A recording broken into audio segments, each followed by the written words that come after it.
I collapse into my favorite leather armchair, kicking off my work boots and flexing my toes. The restoration of the Buchanan house consumed every minute of my day. Rotted floorboards, crumbling plaster, and a 100-year-old staircase that fought me with every splinter. My muscles ache in that satisfying way that only comes from work well done. My phone buzzes on the coffee table.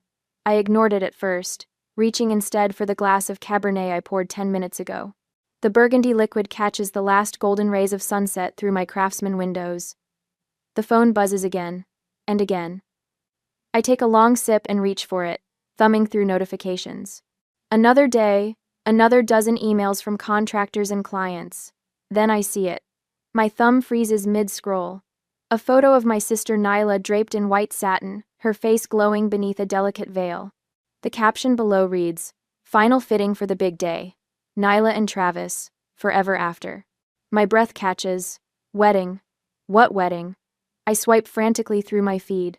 Photos flood my screen, my cousin Marissa showcasing bridesmaid dresses, my Aunt Rosa arranging flower samples, my mother's hands holding embossed invitation samples. An invitation I never received. I click on the latest image. Comments cascade beneath it. "Can't wait to celebrate with you next month. The venue looks stunning. So blessed to be part of your special day." 57 comments. Names of relatives, friends, distant cousins I haven't seen since high school graduation. Everyone's going. Everyone but me. My phone rings, startling me. My mother's name flashes on screen. Cynthia Alvarez. Perfect timing. I answer, pressing the phone to my ear. "Mom." "Deborah, honey." Her voice sounds measured, too careful. "I was just thinking about you. How's work?" My free hand curls into a fist. "Work is fine. I just saw Nyla's wedding dress on Instagram." The silence stretches for 3 heartbeats. "Oh," she clears her throat. "I was going to call you about that." My knuckles whiten around the phone. My own sister's wedding? Was my invitation lost? "Deborah." Her tone shifts, that familiar note of disapproval slipping in. "Don't make this about you. You know how sensitive Nyla is." "Sensitive? What does that have to do with—" "You're always so busy with your career. Nyla felt you wouldn't make time anyway." The room suddenly feels colder. I stand, moving to the window, where the Denver skyline glitters in the distance. "So you all just decided not to invite me? To my sister's wedding?" "Travis thinks family is important," she says, as if that explains everything. "And I'm not family?" The words scrape my throat. "Of course you are. But you know how things have been. After you criticized her cafe, I co-signed her loan. $22,000 that I paid back after she abandoned the business. She had the children to think about." My mother's voice hardens. "Single motherhood isn't easy, Deborah." I press my forehead against the cool glass of the window. Old memories surface. Nyla at 10 breaking grandma's vase. Me taking the blame. Nyla at 17 sneaking out. Me covering for her. Me at 16 announcing my engineering scholarship. Mom's dismissive. "Of course you got it, you're the responsible one." The responsible one. Always. "I haven't been forgotten, Mom," I whisper. "I've been erased." "Now you're being dramatic." She sighs, the sound of a woman burdened by an unreasonable child. "We can talk about this later. I need to go help Nyla with the seating charts." The call ends. I stare at my phone, watching as new wedding posts appear. Nyla twirling in her dress. Travis and his groomsmen sampling cakes. My parents beaming beside the happy couple. A family portrait without me. My phone buzzes with texts from Jenna. "Did you see? Call me." Marcus from work. "Just saw your sister's wedding stuff, what the hell?" Mrs. Henderson next door. "Dear, are you aware of what's happening with your family?" Even the people on the periphery of my life noticed my exclusion. I sink back into my chair, the weight of 35 years pressing down on me. I've built my career restoring historical treasures, bringing beauty back to forgotten places. But I can't restore my place in this family. The realization washes over me like cold water. All these years I've been the fixer, the responsible one, the steady hand. I've co-signed loans, babysat on demand, listened to midnight breakdowns. I've shown up when no one else would, and this is my reward. Erasure. My phone buzzes again. I silence it without looking and set it face down on the table. From my window, I can see the mountains west of Denver, their peaks burnished copper in the fading light. Beyond them lies Boulder, where my parents still live in the Victorian house where we grew up. where Nyla returned with her 2 children after Eric left her, where they're planning a wedding without me. Something shifts inside my chest. Not the hot flush of anger or the sting of hurt, but something cooler, more deliberate. A quiet certainty. This time, I whisper to the empty room, I won't fix what they've broken. I pick up my phone and open Instagram again. With methodical precision, I unfollow my sister, then my mother, my father, my cousins. Each tap of my finger feels like setting down a burden I've carried too long. This is not an act of revenge, it's a decision, a boundary. The last golden light fades from my windows, plunging my living room into shadow. I don't move to turn on lamps. Instead, I sit in the gathering darkness, feeling lighter than I have in years. For the first time in my life, I'm not rushing to mend the family's broken pieces, and the silence that follows feels like freedom. My tires crunch over the gravel driveway of my parents' Victorian home in Boulder. The morning sun glints off the stained glass above the front door, casting fragments of ruby and amber across the porch. The house stands proud against the mountain backdrop, its gingerbread trim and sweeping eaves familiar as my own reflection. I grip the steering wheel until my knuckles blanch white. 3 days since discovering Nyla's wedding plans, 3 days of ignored calls from everyone except Mom, whose voicemails grow increasingly dramatic. Dad's hunched figure appears in the garage doorway. Hector Alvarez, perpetually hiding behind projects.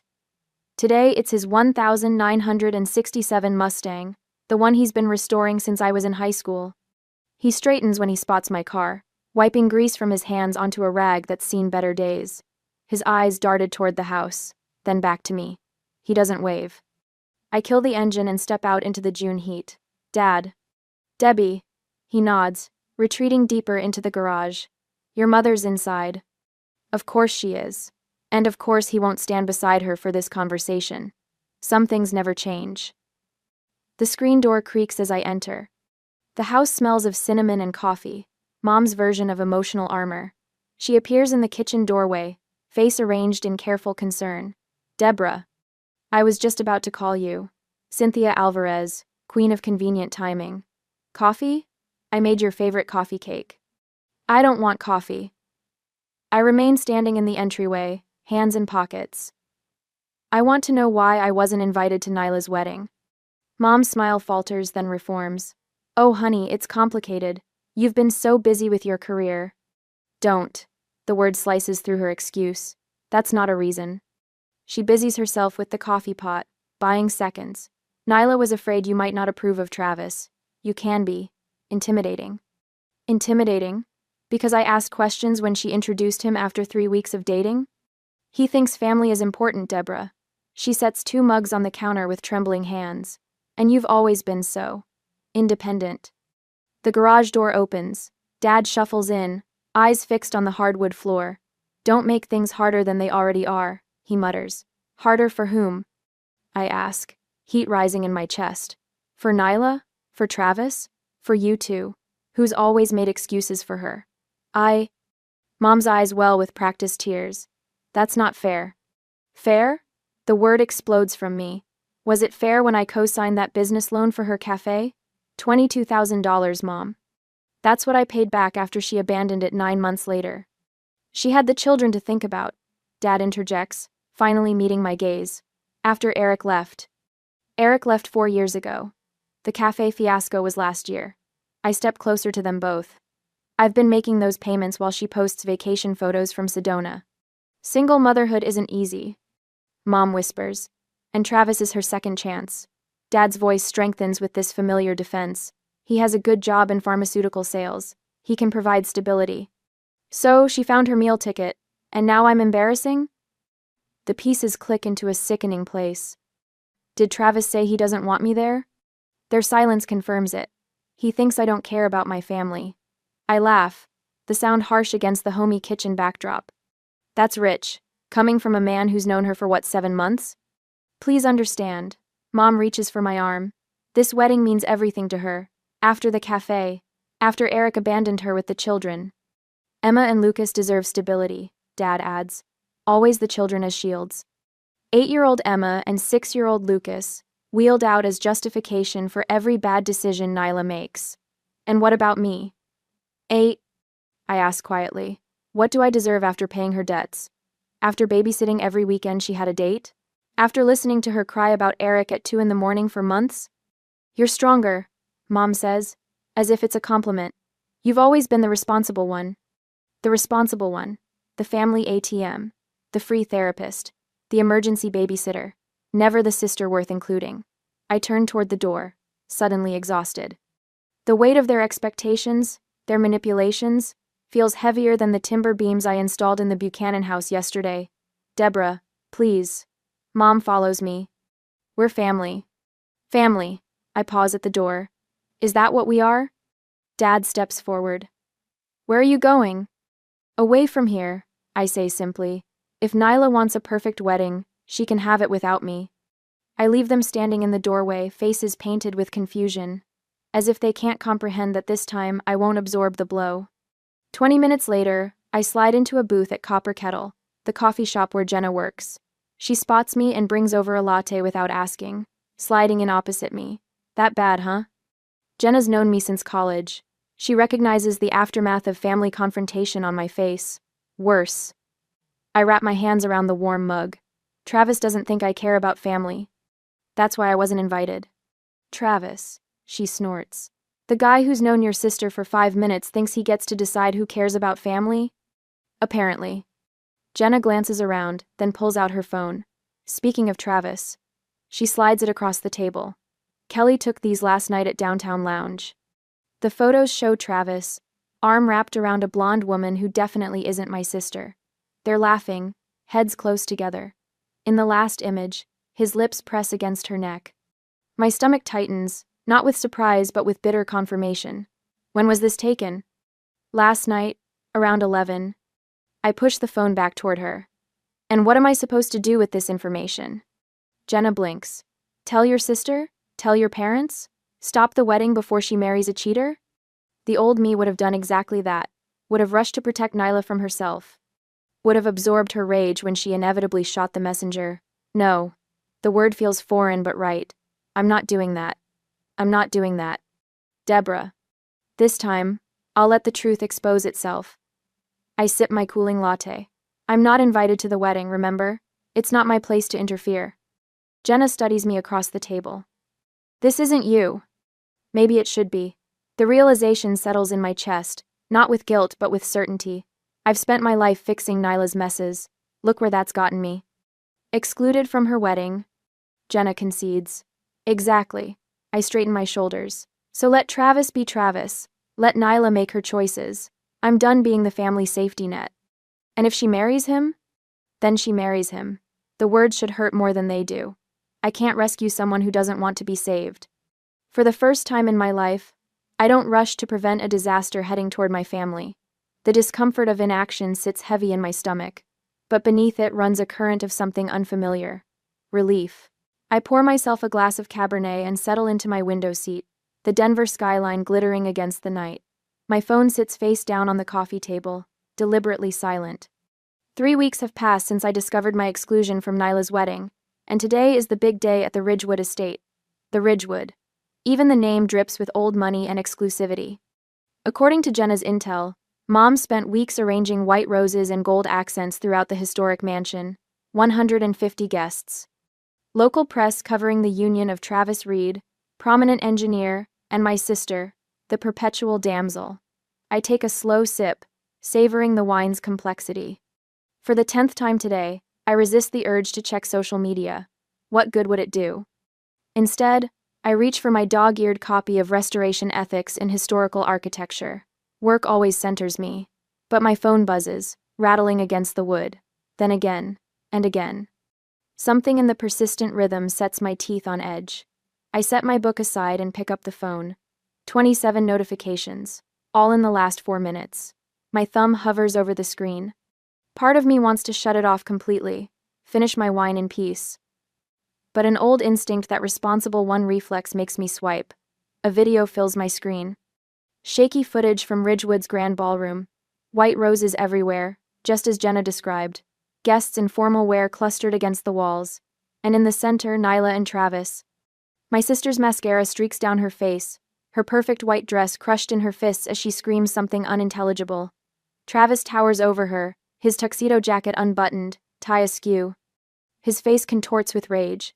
"You knew I was seeing someone?" he shouts, voice cracking through my phone's speaker. "You set me up?" Nyla lunges forward, shoving his chest. "Everyone knew.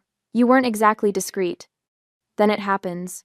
Travis's arm swings out, his open palm connecting with my sister's cheek. The crack echoes through the ballroom. Gasps erupt from the crowd. The camera shakes violently as the person filming reacts. "Oh my God," I whisper, fingers pressed against my lips. The video cuts off. I frantically scroll through messages, piecing together the aftermath. Jenna. Deborah. Are you seeing this? Marcus. Holy shit. Just saw the Reed Alvarez disaster on Instagram. Mrs. Henderson next door. Dear. Your family is on the news. Channel 9. I switched to the local news app. There it is. Already breaking. Society wedding ends in assault charges. The footage plays again, this time from a different angle. I catch glimpses of my mother's horrified face in the background, my father attempting to rush forward before being restrained by two other men. The anchor's voice cuts in. Police were called to the prestigious Ridgewood estate this evening after the groom, Travis Reed, allegedly assaulted bride Nyla Alvarez during what witnesses describe as a heated argument about infidelity allegations. I snap the phone off, tossing it onto the cushion beside me. My pulse hammers in my throat. Part of me, a part I'm not proud of, feels a sick vindication. But it's quickly swallowed by genuine concern for Nyla. No matter our differences, watching my sister be struck on what should have been the happiest day of her life twists my stomach. I drain my wine glass, refill it, and wait for what I know will come next. The phone rings at 11:47 p.m. My mother's name flashes on the screen. I let it ring 4 times, composing myself, before answering. "Mom." Sobbing erupts from the other end. "Deborah." Her voice catches, thin and reedy. "Your sister's hurt. Please come." I close my eyes, the words I've said 1,000 times in my life poised on my tongue. "I'll be right there. I'll fix it. I'll help." But something stops me. The memory of scrolling through wedding photos I wasn't meant to see. The years of cleaning up Nyla's messes. The money I'm still paying back.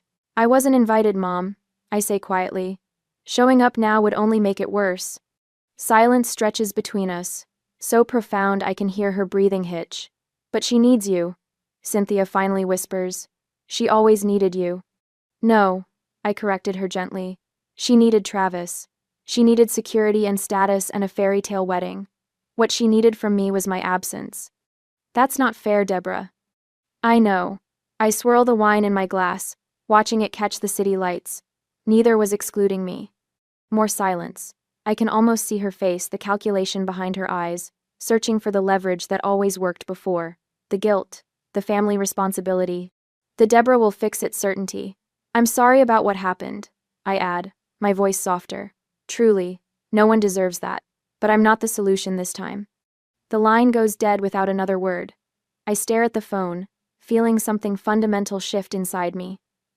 For the first time in my life, I've refused to rush into a family crisis. The absence of panic surprises me. I sleep better that night than I have in years. The next evening, Jenna arrives with takeout from that Thai place on 17th Street. We eat at my kitchen island, the news muted on the television across the room, occasionally flashing footage from the wedding disaster. "You holding up okay?" Jenna asks, twirling noodles around her fork. "It's wild stuff." "Surprisingly well," I admit, though the neighbors keep giving me these sympathetic looks when I get the mail. "Mrs. Henderson asked me if you needed anything when I was parking." I laugh. "Of course she did. She brought me banana bread this morning." The universal language of crisis comfort. Jenna grins, then grows serious. "Your mom call yet?" "Last night. I didn't go." Jenna's eyebrows shoot up. "Seriously? That's new." "Long overdue," I correct her. After dinner, Marcus texts to check in. Another unusual development in my normally quiet life. My colleague has become a surprising source of perspective. He understands being the family black sheep.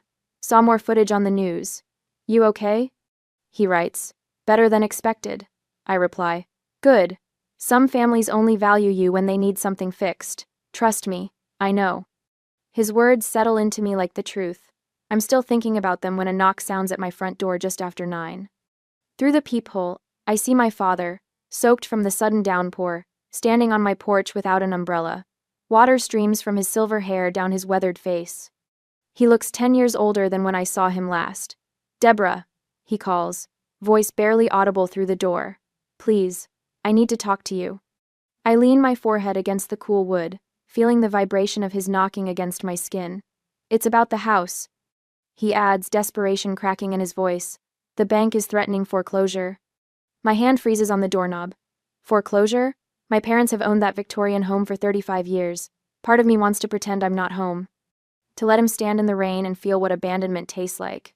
But his slumped shoulders and rain-soaked appearance pull at something deep and ingrained. With a sigh, I turn the lock and open the door. "You have 10 minutes, I tell him, stepping aside. "And this better not be about Nyla." He steps in, rainwater pooling at his feet, and shakes his head. "It's worse than that," he says, pulling a thick manila envelope from inside his jacket. "Much worse." As I close the door behind him, a chill runs through me that has nothing to do with the rain. While he dries off, I fill the electric kettle. Some conversations require hot beverages. My hands tremble slightly as I pull 2 mugs from the cabinet, anticipating whatever new family crisis he's brought to my doorstep. When he emerges, he looks smaller somehow, diminished. He clutches a manila envelope, wrinkled and damp at the edges. "We've been using your money for something else," he says without preamble. The kettle whistles. I pour hot water over tea bags, buying myself time to process his words. "What money?" "The monthly checks. For the house. 4 years ago, my parents claimed they were struggling with their mortgage. I'd been sending $1,100 every month since then.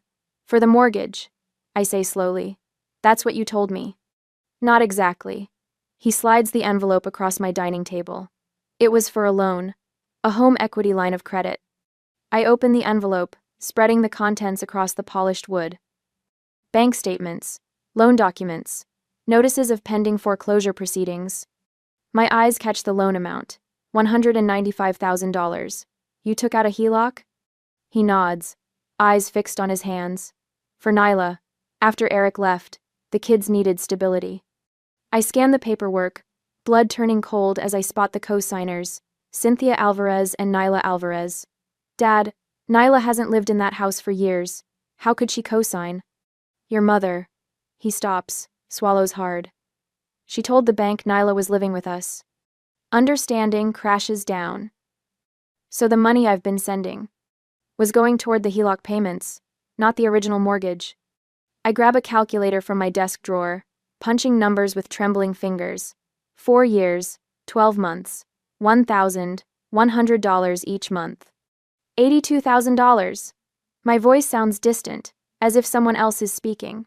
"You've taken $82,000 from me under false pretenses."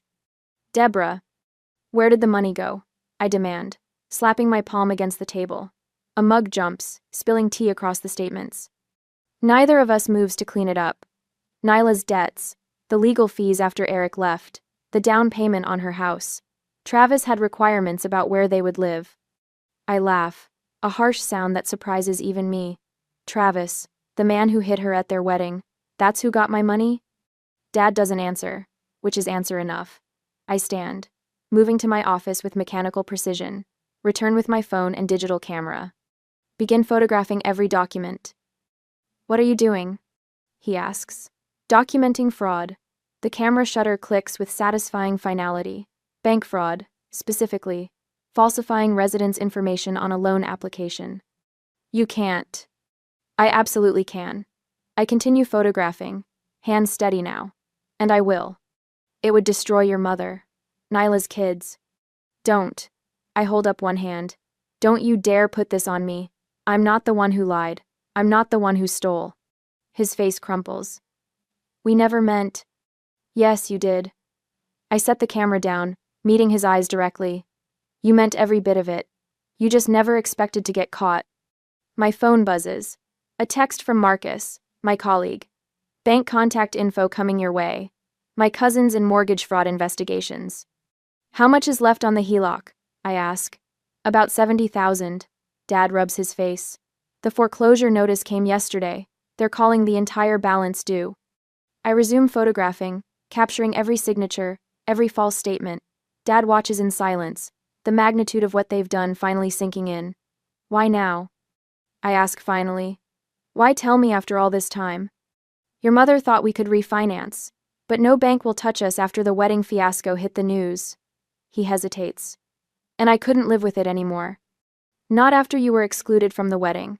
Not after everything. My phone rings. I answer without checking the caller ID. Jenna's voice fills the line. Heads up. The next day, I stand in the center of my living room, surveying my preparations with the meticulous eye I normally reserve for historic building inspections. The large oak dining table, a restoration project I salvaged from an 1,882 farmhouse, dominates the space. Its surface tells a story of betrayal through carefully arranged papers, photographs, and bank statements. A knock at the door announces Aunt Rosa's arrival. I chose her carefully, Dad's sister, the only family member who never played favorites. You look tired, mija, she says, stepping inside. Her silver-streaked hair frames concerned eyes. Not tired, ready. I adjust a stack of bank statements. Thank you for being here. She squeezes my hand. Family should tell the truth, not pretty lies. The doorbell rings again. My stomach clenches as I check my watch. They're 15 minutes early. A power move. Classic Cynthia. I'll make coffee, Rosa offers, retreating to the kitchen. I open the door to find them huddled on my porch. Mom's face wears a mask of injured dignity.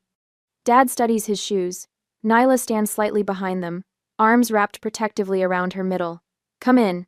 My voice sounds foreign to my ears, steady, unruffled. They file past me like solemn funeral attendees. No one speaks as they settle around my dining table. Nyla gasps quietly when she notices the papers. Dad's shoulders sag further. Mom's lips pinch into a bloodless line. Aunt Rosa brings coffee nobody touches. I remain standing. The silence stretches until Mom shifts in her chair. What is all this drama for, Deborah? If you need help with your finances. Stop. The word slices through her deflection. For once in your life, just stop talking and listen. I slide a document toward her. This is the home equity line of credit you took out 4 years ago. $195,000. With Nyla listed as co-signer, claiming she lived at the property. Dad's eyes close briefly. This, I continue, pushing forward another document, is the rental agreement I signed when I moved out 12 years ago. The one that specifically forbids you from using my financial information or claiming I live there. I tap a stack of bank statements, and these show the money transfers. $1,100 monthly from my account to yours, totaling $82,000 over 4 years. Nyla's face drains of color. Mom? What is she talking about? Our mother told me the house needed repairs, I explained, never taking my eyes off Cynthia. A new roof. Foundation work. That she and Dad were struggling to keep up with expenses in retirement. She asked for help. I agreed to send what I could each month. My fingers tremble slightly as I lay out the photographs. These are pictures from the bank lobby security camera. Mom depositing my checks directly into the HELOC payment account. Cynthia's chin lifts. I only did what I had to do to keep a roof over the kids' heads. You kept that roof with my money and my trust. The fury pulses behind my eyes, yet my voice remains level. The same money I earned working 60-hour weeks while repaying Nyla's failed cafe loan. Nyla's mouth drops open. Cafe loan? But you said that was a refinance. Your sister co-signed for your business, Aunt Rosa interjects quietly. When it failed, she paid back every penny. Dad finally speaks, voice rough with shame. Debbie, we never meant for it to go this far. Don't. I raise my hand. Intentions don't erase fraud. Fraud? Cynthia sputters. We're family. Family doesn't steal from each other, I counter. The family doesn't forge signatures on loan documents. Nyla stares at the papers, hands shaking. I didn't know, Deborah. Mom just said it was a refinance, that you approved everything. I believe her. Nyla was always the golden child, but never the mastermind. Cynthia sniffs. Well, what do you want? To send your parents to jail? To make your sister homeless with 2 children? Dad's head snaps up. That's enough, Sin. The sharpness in his tone startles us all. In 40 years of marriage, I've never heard him speak to her that way. Debbie has every right to be furious. His weathered hands spread flat on the table. If you want the house, We'll sign it over. The side lot can be sold to repay what we took. Cynthia falls silent, hands twisting in her lap. I look at my father, really look at him. The proud carpenter who taught me to restore instead of replace, to find value in damaged things. His eyes hold a mixture of shame and relief, the weight of secrets finally lifting.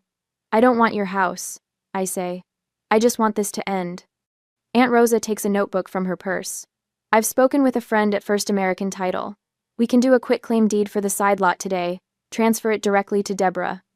We could sell it, Dad says.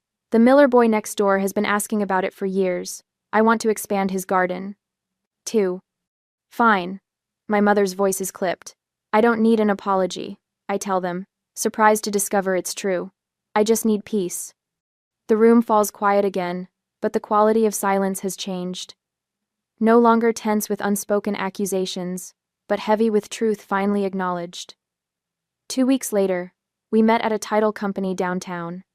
The attorney explains the documents with professional detachment. Dad signs first, then Mom. The pen hovers in her hand for a moment before she scrawls her name. I don't make speeches about forgiveness. I don't hurl accusations. I simply sign where indicated and accept copies of the paperwork. As we stand to leave, Dad touches my arm. I'm sorry, Debbie, his voice catches, for everything. I nod once, unable to find words that won't crack open my carefully maintained composure. Outside on the sidewalk, Nyla approaches hesitantly. I'll pay you back, she promises. Every cent. Take care of your kids, I tell her. Stand on your own feet. She nods, tears spilling. I will. I drive home alone, windows down, autumn air whipping through the car. My phone rings, Jenna checking in. It's done, I tell her. How do you feel? I consider the question. The anger still burns, but differently now.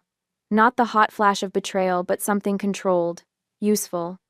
The kind of fire that forges rather than destroys. Like I've finally stopped carrying other people's weight. 3 days later, a certified check arrives from the sale of the side lot.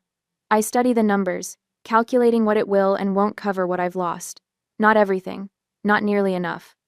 But as I fold the check into my wallet, I realize I've gained something worth more. The power of truth, the strength of boundaries. The freedom of no longer being responsible for everyone else's happiness. For the first time in 35 years, the only life I have to fix is my own. Morning light spills across my kitchen counter in the gun-barrel home I've restored over the past year. The 3-bedroom ranch house sits on a corner lot with a view of the flatirons that still takes my breath away. I trace my finger along the freshly sanded oak countertop, remembering the splinters that once made it dangerous to touch.